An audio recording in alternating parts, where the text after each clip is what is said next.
Welcome back students. आज हम करेंगे पॉलिटी लक्ष्मीकांत का जो हमारा चैप्टर कंटिन्यू चल रहा है, स्टेट एंड सेंट्रल रिलेशनशिप।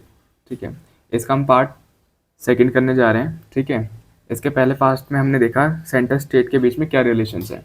तो तीन प्रोस्पेक्टिव में हमने रिलेशन देखा, एक आपका लेजिस्लेशन, दूसरा आपका एडमिनिस्ट्रेशन, तीसरा आपका फाइनेंशियल।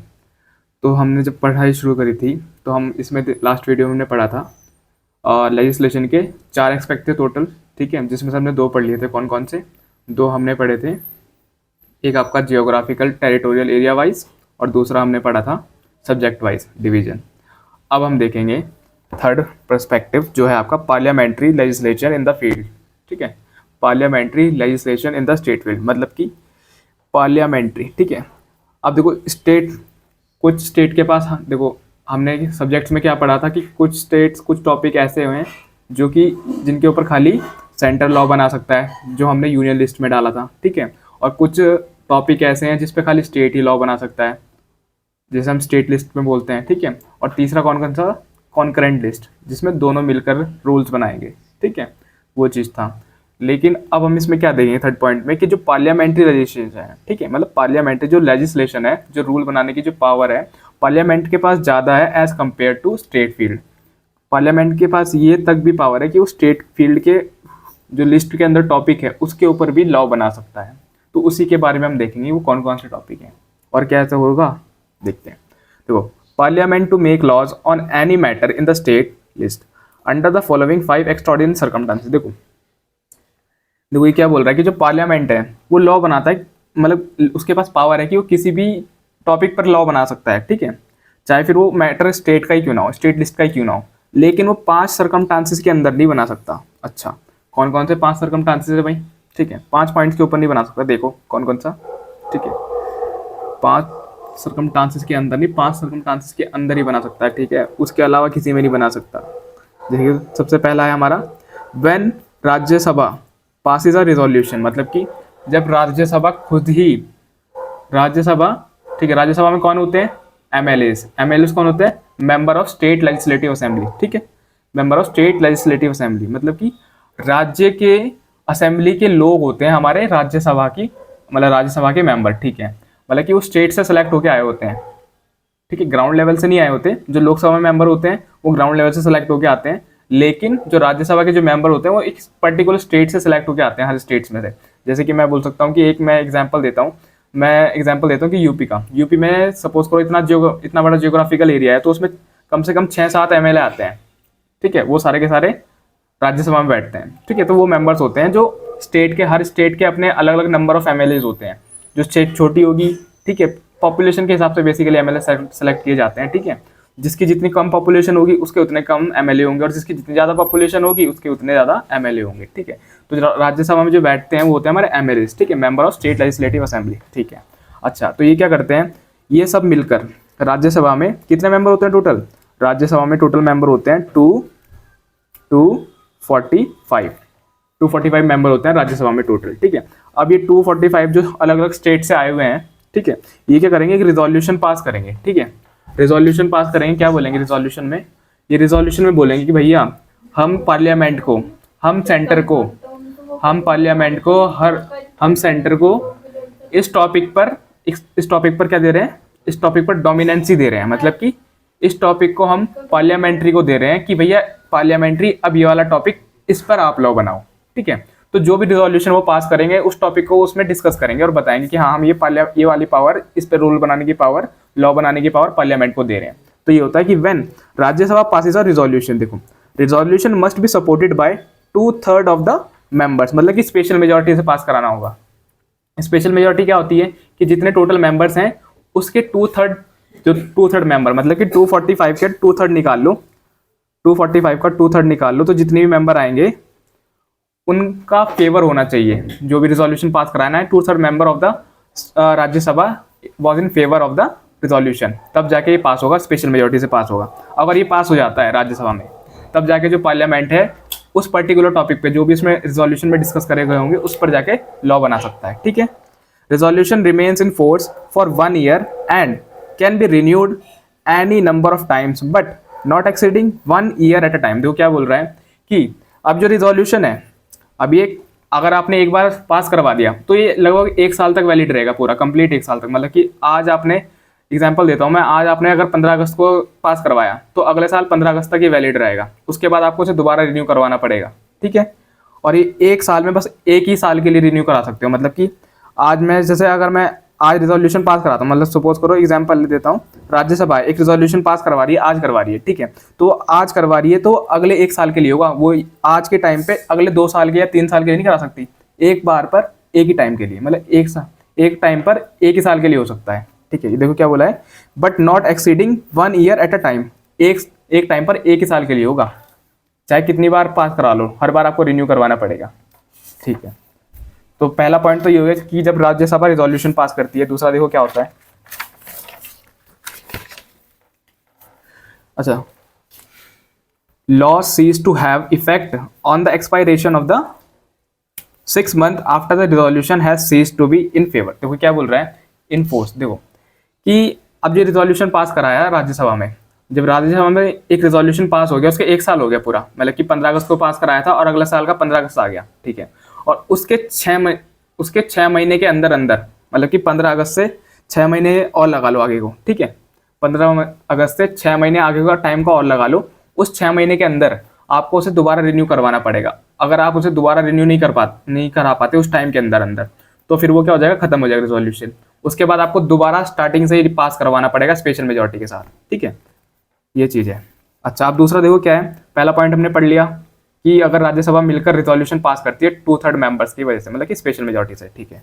अब देखो ड्यूरिंग अ नेशनल इमरजेंसी, अब नेशनल इमरजेंसी के दौरान सारी की सारी पावर माए बाप कौन बन जाता है, पार्लियामेंट, ठीक है। नेशनल इमरजेंसी लग जाती है तो सारी स्टेट की जितनी भी गवर्नमेंट है सारी रद्द, ठीक है। रद्द इन द सेंस की काम से निरस्त हो जाती है, कि सारी पावर ऑटोमेटिकली पार्लियामेंट के पास आती है, सेंटर के पास आ जाती है, ठीक है। अब देखो क्या बोल रहे हैं, laws become inoperative on the expiration of the 6 month after the emerging has seize to operate, ठीक है। देखो क्या बोल रहे हैं कि इमरजेंसी लग गई, ठीक है। सपोज करो इमरजेंसी लग गई, आपको पता है, ठीक है, आपको पता है कि सारा का सारा कंट्रोल किसके पास आएगा, प्रेसिडेंट के पास आएगा, सेंट्रल गवर्नमेंट के पास आ जाएगा, ठीक है।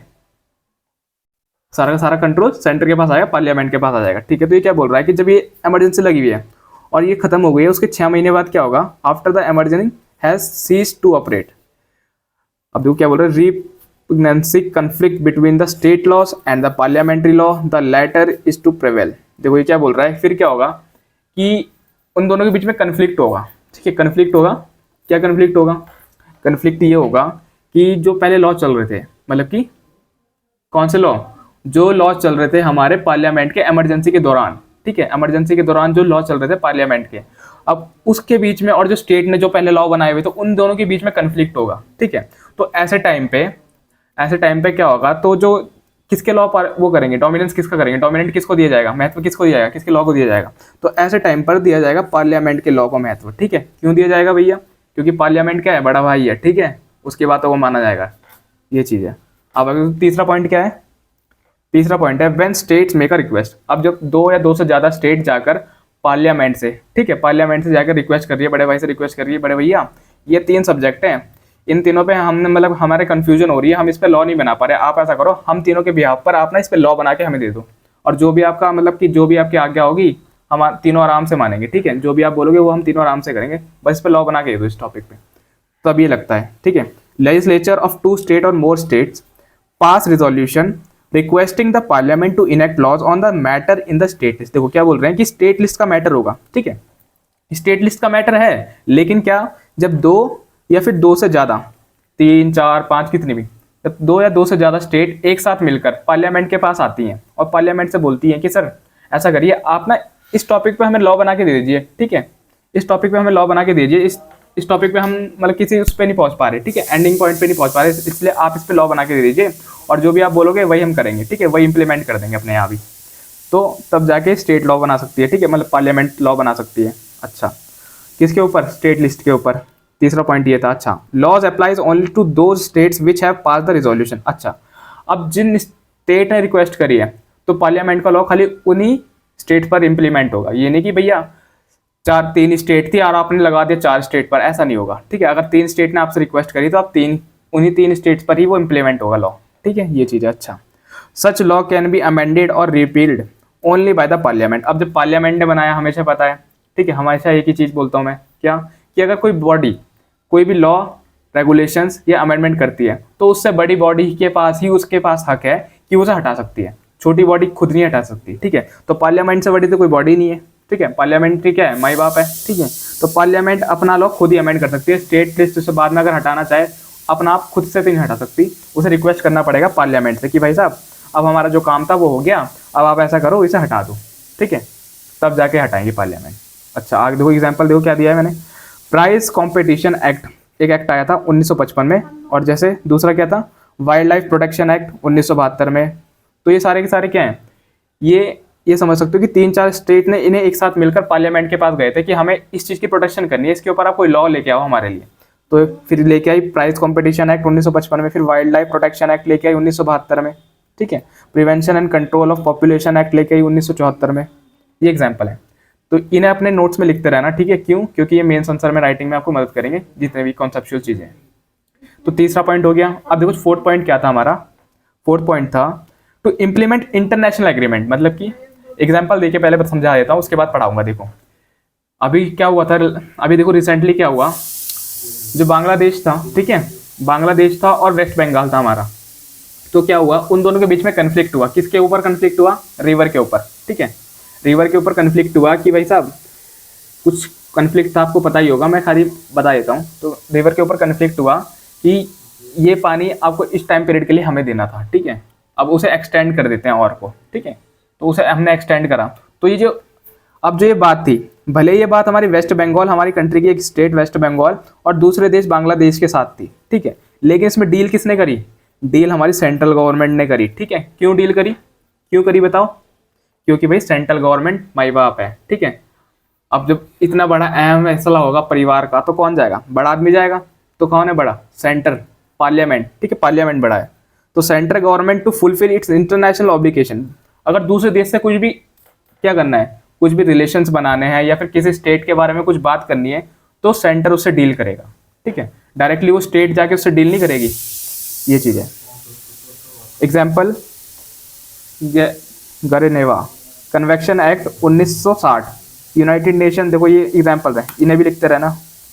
United Nation privileges and immunities act, अच्छा, और एंटी हाईजैकिंग एक्ट। देखो गरेनेवा मैंने पहले ही बता रखा आपको, ये क्या था, ये वॉर के टाइम पे बनाया गया था, और ये इसलिए बनाया गया था कि जो इनोसेंट पीपल्स हैं, ठीक है, जो कॉमन सिटीजन्स हैं, उन पर अत्याचार ना हो, ठीक है। मतलब कि वॉर के टाइम पे क्या होता है कि किसी को भी नहीं देखती आर्मी दोनों देशों की, तो क्या करती है, किसी भी बस गोली चलानी शुरू कर देती है। तो इसके अंदर कुछ ऐसे पॉइंट्स रखे गए थे, जैसे कि हम सिविलियंस पे, वहाँ के रहने वाले लोगों पर, जो कॉमन लोग हैं उनके ऊपर गोलियां नहीं चलाएंगे, एम्बुलेंस के ऊपर अटैक नहीं करेंगे, ठीक है, और कोई अगर बुरी हालत में है तो उसको मारेंगे नहीं, ठीक है। तो ऐसे करके कुछ इसमें लॉज बनाए गए थे गनेरेवा कन्वेक्शन एक्ट में 1960 में। तो इसमें इंडिया ने भी पार्टिसिपेट करा, ठीक है, इंडिया ने भी बोला था हाँ ये ठीक है। अच्छा, यूनाइटेड प्रिविलेजेस इम्यूनिटीज एक्ट और एंटी हाईजैकिंग एक्ट, ये भी एक्ट थे, ठीक है। अब आगे देखते हैं, ये पता चल गया। अब जो हमारा पांचवा पॉइंट है इसका, देखो वो क्या है, ड्यूरिंग प्रेसिडेंट्स रूल। कौन सा रूल? During president rule. अच्छा, प्रेसिडेंट रूल कब होता है इम्प्लीमेंट, बताना जरा।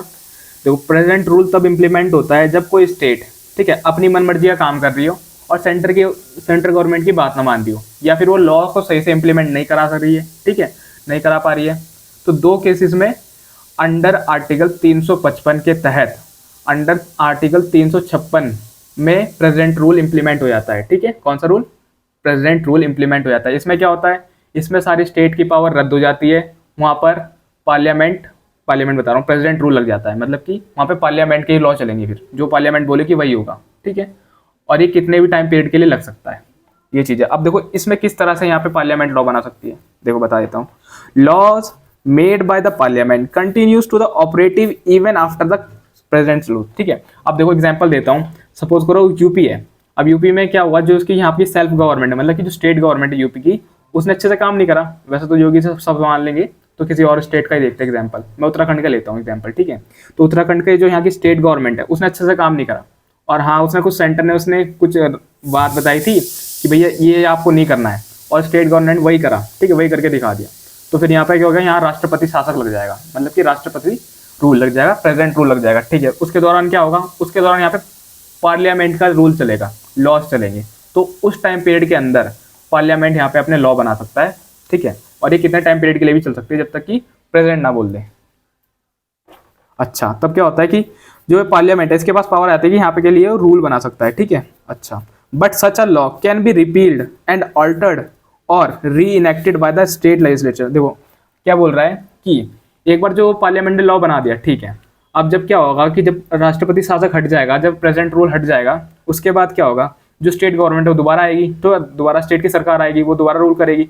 तो ये जो लॉ बनाए थे पार्लियामेंट ने वो हट जाएंगे, ठीक है। क्या वो हटा देगी? वो हटा देगी, लेकिन उसके लिए उसे अपनी स्टेट लेजिस्लेटिव असेंबली में, ठीक है, बिल पास कराने होंगे, उसे रीअपील करने के लिए, उसे चेंज करने के लिए और उसे री एनेक्ट करने के लिए, मतलब दोबारा इंप्लीमेंट कर, कोई अच्छा सा रोल बना दिया, अब स्टेट गवर्नमेंट को भी पसंद आ गया, हाँ भाई ये लॉ तो अच्छा था, तो उसे री एनेक्ट करने के लिए वो चलता ही रहेगा फिर, ठीक है। तो स्टेट गवर्नमेंट इसे चेंज कर सकती है बाद में अपने स्टेट लेजिस्लेटिव असेंबली में जाके, ये चीज़ है। अब आगे आगे देखते हैं fourth expect of state legislative, ठीक है।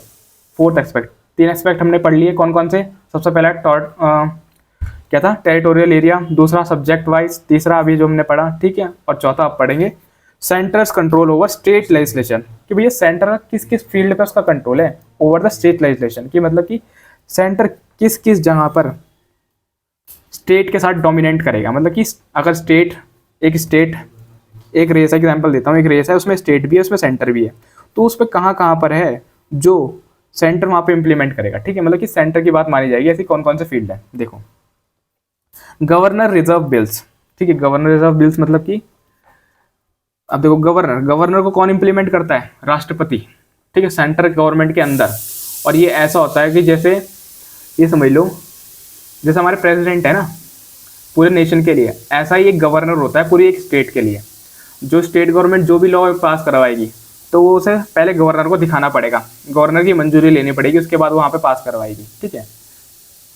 अब देखो, तो उस टाइम पे क्या होता है, जब वो कि जो स्टेट गवर्नमेंट है उसने अपने यहाँ बिल में सब कुछ पास करा लिया, अपनी स्टेट लेजिस्लेटिव असेंबली में उसने पास करा लिया बिल को।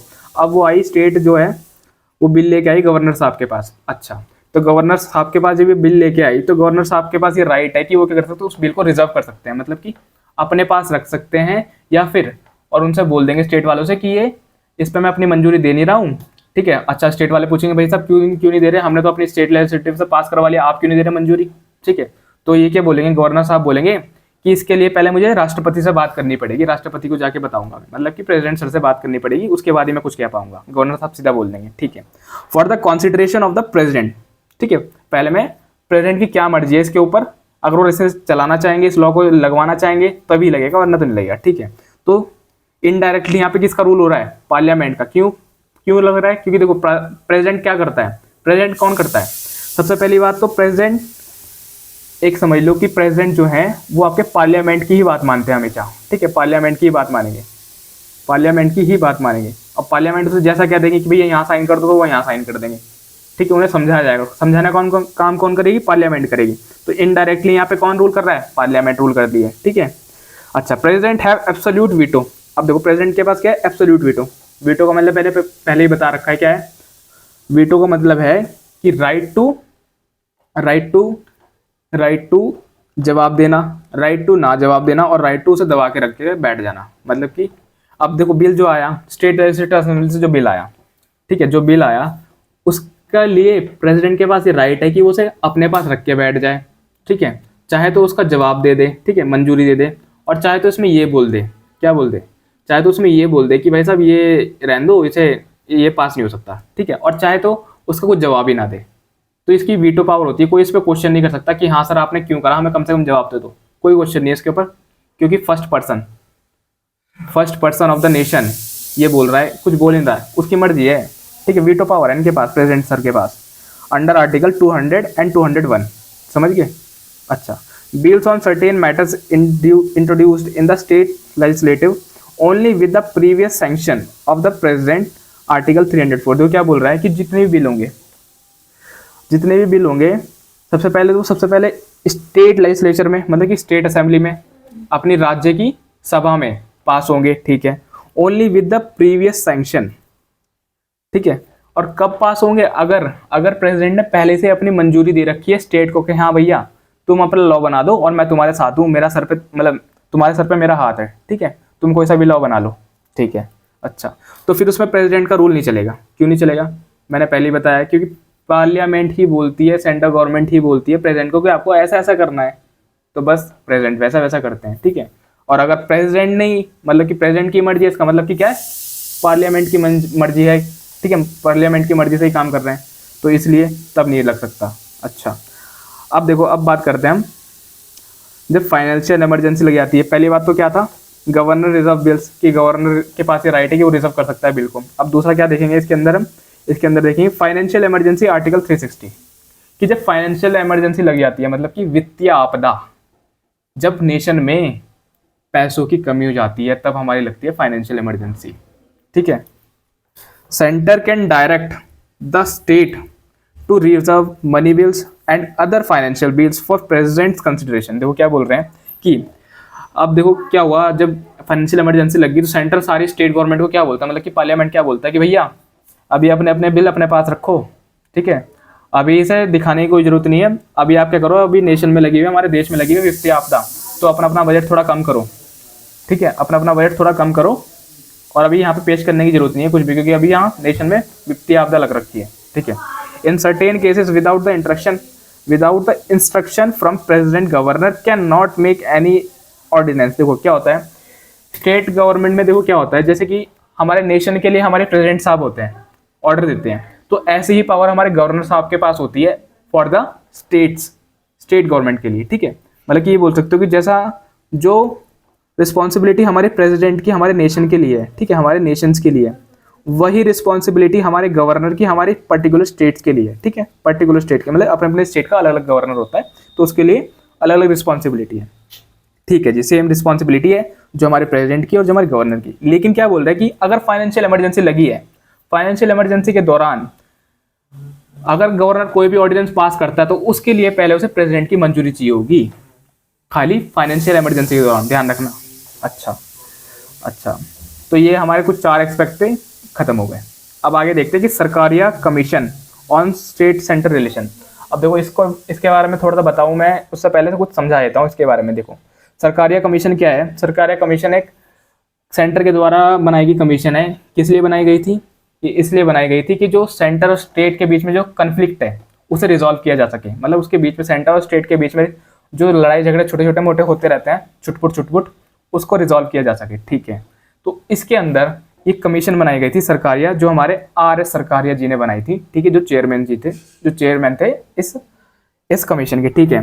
तो इसमें क्या बोला, इसमें उन्होंने कम से कम हमें कितने पॉइंट्स दिए थे, इन्होंने हमें दिए थे इसमें 247 इन्होंने हमें पॉइंट्स बताए थे, रिकमेंडेशन थी, जिसमें से स्टेट गवर्नमेंट ने 180 मानी, ठीक है, इन्होंने दी थी 250 प्लस, लेकिन हमने कितनी मानी, हमने मानी 180। अब देखो कौन कौन सी क्या थी इन्होंने रिकमेंडेशन दी, उसमें से कुछ बहुत इंपॉर्टेंट हमने इसमें लिखी हुई है, देखते हैं। देखो, the rule of the federal supremacy is a technique to avoid absurdity, resolve conflicts and ensure harmony between the state and union. देखो क्या बोल रहे हैं कि फेडरल सुप्रीमेसी है हमारे यहाँ, मतलब कि जो स्टेट और जो सेंटर के बीच में जो रिलेशन है, ठीक है, हमारे जो गवर्नमेंट है 2 पार्ट्स में डिवाइड होकर चलती है। पहली जो गवर्नमेंट चलती है वो चलती है सेंटर में, दूसरी जो गवर्नमेंट चलती है वो चलती है हमारे स्टेट्स में, ठीक है। तो इन दोनों के रिलेशन से, इन दोनों के कोऑर्डिनेशन की वजह से ही हमारा जो नेशन है वो आगे बढ़ता है, ग्रोथ करता है, ठीक है। तो इस चीज़ को बनाए रखने के लिए बहुत ही फ्लुएंट तरीके से ये काम होता रहे, ठीक है, उस चीज़ को बनाए रखने के लिए जो छोटे मोटे बीच में कभी कन्फ्लिक्ट हो जाते हैं उन्हें रिजॉल्व करने के लिए, ठीक है, और टू एंश्योर हार्मनी, दोनों के बीच में जो कोऑर्डिनेशन वो वैसा ही बना रहे, उस चीज़ को बनाए रखने के लिए हम ये कमीशन लेके आए थे, सरकारिया कमीशन। किसके नाम पर रखी गई है ये RS सरकारिया जी, जो इस कमीशन के चेयरमैन थे, ठीक है। If this principle of union supremacy is excluded, देखो क्या बोल रहा है कि अगर ये सब चीज़ें ना हो, ठीक है, अगर हम क्या बोले यूनियन सुप्रीमेसी रखते हैं, तब क्या होगा, इज एक्सक्लूडेड, तब क्या होगा कि हट जाएगा। अगर यूनियन सुप्रीमेसी हटा दे इसमें से, ठीक है, हटा दो, तब क्या होगा, it is not difficult to imagine its deleterious result, मतलब कि इसके इतने बुरे परिणाम होंगे कि जो आपने सोचे भी ना होंगे, ठीक है, इतने बुरे परिणाम निकल के आएंगे अगर हम यूनियन हटा दें, यूनियन सुप्रीमेसी हटा दें, मतलब कि अगर हम स्टेट को वीटो पावर दे दें कि हाँ भैया जो तुम्हारी मर्जी आ रही वो करो तुम, अगर हम ऐसी पावर दे दें स्टेट को, तो इतने बुरे परिणाम आएंगे कि जो आप सोच भी नहीं सकते। सारी स्टेट अलग भग जाएंगी, ठीक है, जो इसकी मन में जो आ रहा एकदम टैक्स ऊपर कर देंगी। अब देखो स्टेट के पास खुद की पावर आ गई, ठीक है, वो मन मर्जी है उसकी, कुछ भी बना सकता है वो। अगर जो सेंटर सरकार है, जो पार्लियामेंट है, जो बड़ा भाई अपना ऊपर से उसके हाथ हटा ले और बोल दे जो तेरी मर्जी वो कर, तो फिर ये क्या करेगी, ये तो लूट के खा जाएगी ना। ऐसे डैमेजिंग फीचर्स अगर हमें फ्यूचर में कभी देखना ना पड़े, उस चीज़ को, ये है कि उस चीज़ को मेंटेन रखने के लिए, ठीक है, अपनी हारमोनी को मेंटेन रखने के लिए हमने ये सरकारी कमीशन बनाई थी, ठीक है। अब आगे देखते हैं इसमें क्या क्या इन्होंने पॉइंट रिकमेंड करे थे और क्या क्या चीज़ थी। देखो, this rule of federal supremacy therefore is indispensably for successful functioning of the federal system. तो क्या बोल रहे हैं, इसलिए फेडरल सुप्रीमेसी को बनाए रखने के लिए हमने सरकारी कमीशन बनाई थी, ठीक है। Principle of federal supremacy refers to the superiority of the union government. तो क्या बोल रहे हैं कि फेडरल सुप्रीमेसी में क्या होता है कि फेडरल सुप्रीमेसी में जो यूनियन गवर्नमेंट होती है, सरकार होती है सेंटर की, जो पार्लियामेंट होता है, उसके पास ज़्यादा पावर होती है as compare to state government. इतनी पावर होती है कि वो अगर किसी स्टेट को भी चाहे तो उसे भी अपने अंडर में ले सकती है। और जैसे कोई एग्जांपल देता हूँ, कोई स्टेट है, सेंट्रल गवर्नमेंट की बात नहीं मान रही, कुछ भी अनाप शराब कुछ भी काम करे जा रही है, मतलब कि बात नहीं मान रही सेंटर की, अच्छा, तो सेंटर क्या करेगा, under article 356 president rule implement कर देगा। चल भाई, नहीं मान रही बात, कोई बात नहीं, अब हम देख लेंगे, तू साइडेड, ठीक है। उसके बाद उसे हटा दिया जाएगा सरकार को, अगर उसने ऐसा कुछ करा होगा, ठीक है, वरना तो ज़्यादातर केसेस में हटाया नहीं आता, कुछ टाइम पीरियड के लिए ही लगता है, क्या, राष्ट्रपति शासक, ठीक है, in terms of legislative and executive powers, ठीक है भैया। अगर उसने कुछ लेजिस्लेटिव पावर में कुछ गलत लॉ बना दिया या फिर उसे इंप्लीमेंट कराने के लिए कुछ गलत लॉ बना दिया, ठीक है, मतलब इंप्लीमेंट भी गलत तरीके से करा दिया, फिर गलत लॉ बना दिया, तब जाके वहाँ पे प्रेसिडेंट रूल इंप्लीमेंट कर देगी हमारी पार्लियामेंट, और वहाँ पे पार्लियामेंट ही लॉ बनाएगी अपने हिसाब से फिर, ठीक है। अब आगे देखते हैं, अब आता है हमारा एडमिनिस्ट्रेटिव रिलेशंस, ठीक है, तीसरा एस्पेक्ट। कौन सा एस्पेक्ट है, एडमिनिस्ट्रेटिव रिलेशंस, ठीक है। देखो क्या है, डिस्ट्रीब्यूशन ऑफ एग्जीक्यूटिव पावर्स। अब जो हमारी एग्जीक्यूटिव पावर है, ठीक है, एग्जीक्यूटिव जो पावर है वो हमारी 3 बेसिस पे डिवाइड है। कौन कौन सी, सबसे पहले यूनियन लिस्ट, जो हमने उसमें पढ़ा था लेजिस्लेशन में, वही चीज़ है, यूनियन लिस्ट जिसमें सेंटर के पास पावर है एग्जीक्यूट कराने की, ठीक है। दूसरा कॉन्ग्रुएंट लिस्ट और तीसरा स्टेट लिस्ट। अब इस टॉपिक को हम नेक्स्ट वीडियो में, इस चैप्टर के नेक्स्ट पार्ट में पढ़ेंगे, ठीक है। तब तक के लिए वीडियो अच्छी लगी हो तो वीडियो को लाइक करो, चैनल को सब्सक्राइब करो।